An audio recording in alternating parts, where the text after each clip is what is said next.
جلالین شریف ہمارے درس نظامی کا ایک بہت ہی بنیادی کتاب ہے.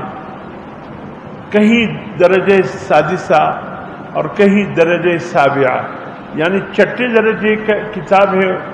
بڑے بڑے مدارس میں چھٹے درجے میں پڑھائے جاتے یہ کتاب، اور عام مدارس میں یہ چھوٹا دورہ حدیث جس کو بولتے ہیں اور جس کو ہم درجہ سابعہ بولتے ہیں، یہ دورے سے پہلے کیا جاتا ہے. یعنی علم کی چھت کے ڈالنے سے پہلے یہ دیواریں مکمل ہوتے ہیں درجہ سابعہ کے ساتھ. پھر درجہ ثامنہ جس کو دور حدیث بھی کہتے ہیں، وہ علم کا چھت تکمیل ہو جاتی ہیں، اور اس کے پڑھنے پر پھر طالب العلم کو دستار فضیلت علماء باندھتے ہیں کہ اب یہ اس کا اہل ہو گیا ہے کہ اس علم کو آگے پھیلا دے. تو بعض مدارس میں یہ 7ویں درجے کی کتاب ہے اور بعض مدارس میں یہ 6 درجے کی کتاب ہے. جلالین شریف، اس کو جلالین کہا گیا. جلالین، تو جلالین اس بنیاد پہ کہا گیا کہ ایک امام جلال الدین آئے، اس نے قرآن مجید کی تفسیر لکھنا شروع کیا.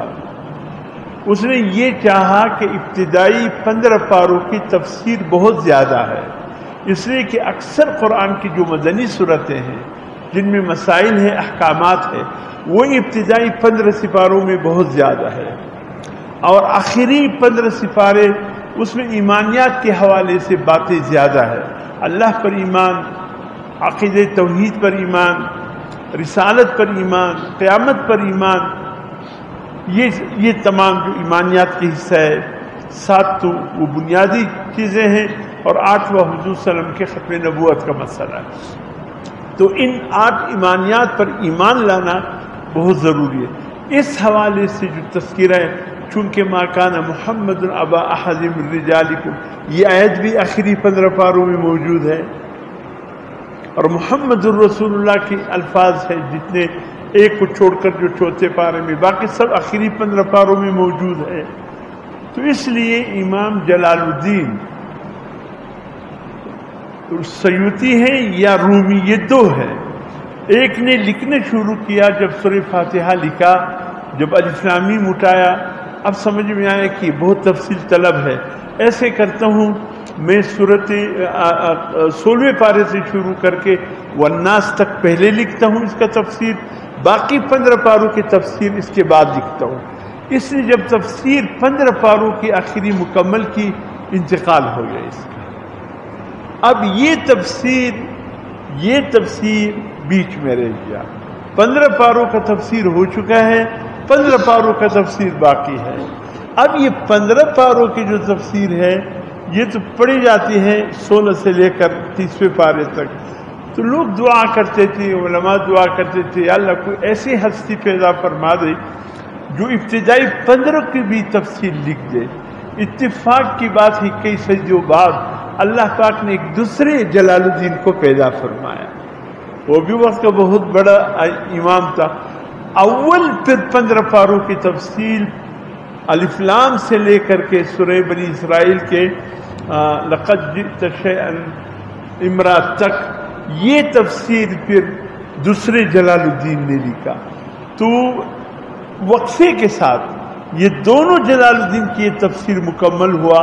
اب اس کا نام علماء نے لکھا جلالین شریف، یعنی اس کو لکھنے والے 2 جلال الدین ہیں. ابتدائی 15 بھی ایک اور جلال الدین نے لکھے ہیں، آخری 15 ایک اور جلال الدین نے لکھے ہیں.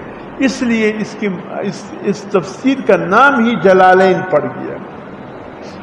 امام جلالین دونوں نے ایک ہی قسم کا وہ طریقہ اختیار کیا. الف لام میم پر ہے اللہ اعلم بمرادہ بذالک، جہاں بھی یہ حروف مقطعات ہوں گے انہوں نے یہی اس انداز سے اس کے معنی لکھا کہ بھئی اس کے معنی کے پیچھے مت پڑو، اس کے معنی سوائے اللہ کے اور کوئی نہیں جانتا. اور تمام علماء کے اس پر اتفاق ہے کہ جلالین شریف کی دونوں جلال الدین نے جو الفاظ الف لام میم طاسین یاسین کے بعد لکھی ہیں، سب سے بہترین الفاظ جو سنہرے پانی سے لکھنے کے قابل ہے وہ یہی ہے، اللہ اعلم بمرادہ بذالک، الف لام میم طاسین کاف یا یاسین آخر تک قاف نون وغیرہ، اس کی معنی سے اللہ کے اور کوئی نہیں جانتا، بس بات ختم ہو گئی۔